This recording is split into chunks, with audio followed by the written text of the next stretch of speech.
আসসালামু আলাইকুম। আমি মোহাম্মদ জহিরুল ইসলাম জীবন, অধ্যয়নরত আছি Bangladesh nursing and midwifery counselling. আজকে যে বিষয়টা নিয়ে আপনাদের মাঝে এসেছি সেটা হচ্ছে এখন বর্তমানে মৌসুম অনুযায়ী ডিহাইড্রেশন। বর্তমানে যে মৌসুম, অতিরিক্ত গরমের কারণে আমাদের অতি সাধারণ একটা রোগ হয়ে থাকে যাকে আমরা ডিহাইড্রেশন বলে থাকি। আসুন আগে আমরা জানি ডিহাইড্রেশনটা কি। ডিহাইড্রেশন হচ্ছে আপনার শরীরের ইলেকট্রোলাইট ইমব্যালেন্স হওয়া, যা সাধারণত আপনার শরীর থেকে পর্যাপ্ত পানি শুকিয়ে যাওয়ার কারণে অথবা পর্যাপ্ত ঘাম পানি আকারে বেরিয়ে যাওয়ার কারণে আপনার শরীরে পানি শূন্যতা দেখা দেয়। ডিহাইড্রেশনকে আমরা বাংলাতে পানি শূন্যতা বলতে পারি। এখন কি কারণে দেখা দেয়, পানি শূন্যতা কি কারণে হয়? বেশি গরমে আপনি যখন বেশি ঘামবেন তখন আপনার শরীরে পানি শূন্যতা দেখা দিবে। এর কয়েকটা লক্ষণ আছে, যেমন আপনার মুখ শুকিয়ে আসবে, আপনার শরীর থেকে পর্যাপ্ত পরিমাণে ঘাম ঝরবে, আপনার প্রস্রাব গাঢ় হবে, প্রস্রাবে জ্বালাপোড়া হবে এবং প্রস্রাব পরিমাণে কম হবে। আগের পরিমাণে প্রস্রাব আপনার কমে যাবে এবং আপনার প্রস্রাবে গাঢ়ত্ব বাড়বে, ঘনত্ব বাড়বে এবং প্রস্রাবের রং পরিবর্তন হয়ে একটু হলদে টাইপের হবে। তখন আপনি বুঝবেন আপনি ডিহাইড্রেশন রোগে ভুগছেন। এর কিছু প্রতিকার রয়েছে। আমরা কিভাবে একে প্রতিকার করতে পারি আসুন সে সম্পর্কে আমরা সবাই জেনে নেই। ডিহাইড্রেশন প্রতিকারের প্রথম উপায় হচ্ছে আপনি পর্যাপ্ত পরিমাণে পানি পান করবেন। দৈনিক 8 থেকে 10 গ্লাস 4 থেকে 5 লিটার পানি আপনাকে পান করতে হবে। সম্ভব হলে আপনারা ডাবের পানি, নারকেলের পানি, ওআরএস যে ওরাল রিহাইড্রেশন স্যালাইন ওইগুলো খেতে পারেন। ওইগুলো আপনার শরীরের যে ইলেকট্রোলাইট ওইটাকে ব্যালেন্স রাখতে সাহায্য করবে। আমরা অনেকে একটা ভুল করে থাকি, আমরা প্রচুর তৃষ্ণা লাগলে আমরা পানি না পান করে সফট ড্রিঙ্কস, কোল্ড ড্রিঙ্কস ইত্যাদি খেয়ে থাকি।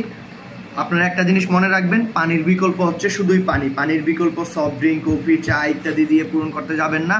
হঠাৎ রোদ থেকে আসলে পানি পান করবেন, আস্তে আস্তে পান করবেন। হঠাৎ তাড়াহুড়া করে পানি খাবেন না। সফট ড্রিঙ্কস, কোল্ড ড্রিঙ্কস ইত্যাদি এড়িয়ে চলুন। ঢিলে ঢেলে কাপড় পরুন যাতে রোদের আলোতে গেলে বেশি টাইট না লাগে। সরাসরি রোদের আলো এড়িয়ে চলুন। যতটুকু সম্ভব মাঠে কাজ করা থেকে একটু বিরত থাকুন। পর্যাপ্ত বেশি যখন রোদ উঠবে, তীক্ষ্ণ রোদে দুপুরবেলার সময়, বিশেষ করে দুপুর 12টার পর থেকে দুপুর 2টা-3টা পর্যন্ত মাঠে কাজ করা থেকে বিরত থাকুন।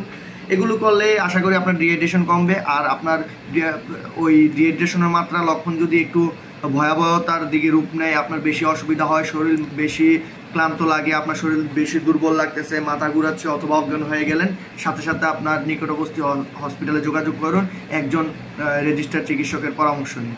আরেকটা হলো, আমরা গরমে যেমন মানুষের ডিহাইড্রেশনে মানুষের ক্ষতি হয়, স্ট্রোক হয়, সেম আপনারা যারা গবাদি পশু পালন করেন, গরু, ছাগল, ভেড়া, মহিষ ইত্যাদি পালন করেন, আপনাদের গরু ছাগলেরও ডিহাইড্রেশন হতে পারে। গরু ছাগলও স্ট্রোকে মারা যায়। আমার বাসা যেহেতু গুমতি নদীর আশেপাশে, আমরা প্রতিদিন দেখি যে অনেক গরু ছাগল আমাদের এলাকার যে মুরব্বীরা ওনারা নদীতে পালানোর জন্য আনে। ওইগুলা জিজ্ঞেস করলে জানা যায় যে গরু বা ছাগল ওইগুলা ডিহাইড্রেশনের কারণে বা হিট স্ট্রোক করে মারা গেছে। সেক্ষেত্রে গবাদি পশু পালনের ক্ষেত্রে আপনারা একটা জিনিস মনে রাখবেন, অতিরিক্ত গরম হলে গরু ছাগল আপনার গবাদি পশুকে ভিজা কাপড় দিয়ে গা মুছে দিন।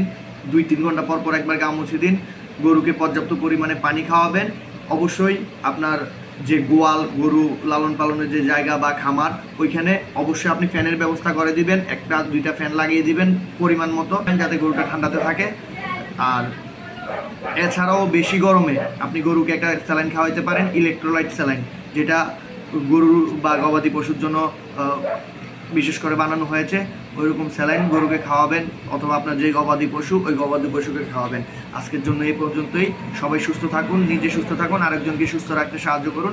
ভিডিওটা বেশি বেশি শেয়ার করুন। আর কোনো বিষয়ে আপনাদের জানার আগ্রহ থাকলে আমাদের কমেন্টের মাধ্যমে জানাবেন। অবশ্যই ভিডিওটা লাইক দিতে ভুলবেন না। সবাই শেয়ার করবেন। সবাইকে ধন্যবাদ। আসসালামু আলাইকুম।